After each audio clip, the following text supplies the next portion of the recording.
Hello and welcome to super धमाका serial गुम है किसी के प्यार में। भाग्यश्री ने निकाल दिया है आशिका को घर से बाहर। जी हाँ दोस्तों, यहाँ पर जहाँ आशिका और कियान मिलकर बहुत बड़ी प्लानिंग कर रहे होते हैं, इस बारे में भाग्यश्री को खबर मिल जाती है और सभी का साथ देने के लिए भाग्यश्री शुरुआत से ही उसके साथ रहती है। अब यहाँ पर जहाँ रजत कुछ नहीं कर पा रहा है, उसके हाथ बंध चुके हैं, लेकिन भाग्यश्री के हाथ खुले हुए हैं और यहाँ पर भाग्यश्री आशिका को अपने घर से उठाकर बाहर फेंक देती है। और इतना ही नहीं बल्कि कियान से भी कहती है कि अगर तुम जाना चाहते हो तो जा सकते हो, ये मत समझना कि तुम्हारे कहने पर, तुम्हारी वजह से अगर तुम हमें इमोशनल ब्लैकमेल करोगे तो इसके चलते मैं रजत की जिंदगी बर्बाद नहीं होने दूंगी। रजत की आंखों पर पट्टी बंधी हुई है लेकिन मेरी आंखों पर नहीं। अब यहाँ पर कियान और आशिका को समझ में आ चुका है कि उनकी सारी चालें नाकामयाब हो जाएंगी, क्योंकि यहाँ पर रजत उनकी बातों में आ सकता है पर भाग्यश्री किसी की भी बातों में नहीं आएगी।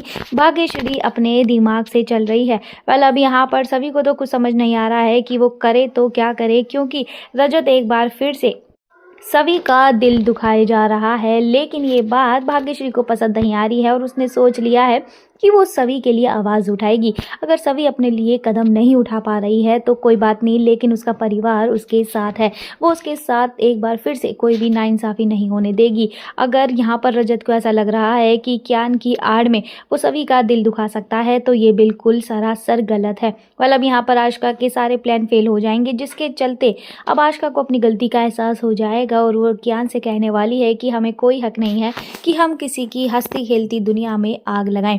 अब यहाँ पर कियान को भी अपनी गलती का एहसास हो जाएगा और वो सभी से और सभी घर वालों से माफ़ी मांगने वाला है, जिसके चलते रजत को लगता है कि ज़रूरी नहीं है कि कियान की सारी बातें मानी जाएं। अब यहाँ पर सभी बहुत जल्द बनने जा रही है आईएएस ऑफिसर। जी हाँ, जिसका सारा क्रेडिट जाता है रजत को, क्योंकि रजत की ही वजह से सभी का सपना एक बार फिर से जागा है। सीरियल में आया ये ट्विस्ट आपको कैसा लगा, कमेंट सेक्शन में बताना बिल्कुल ना भूलें।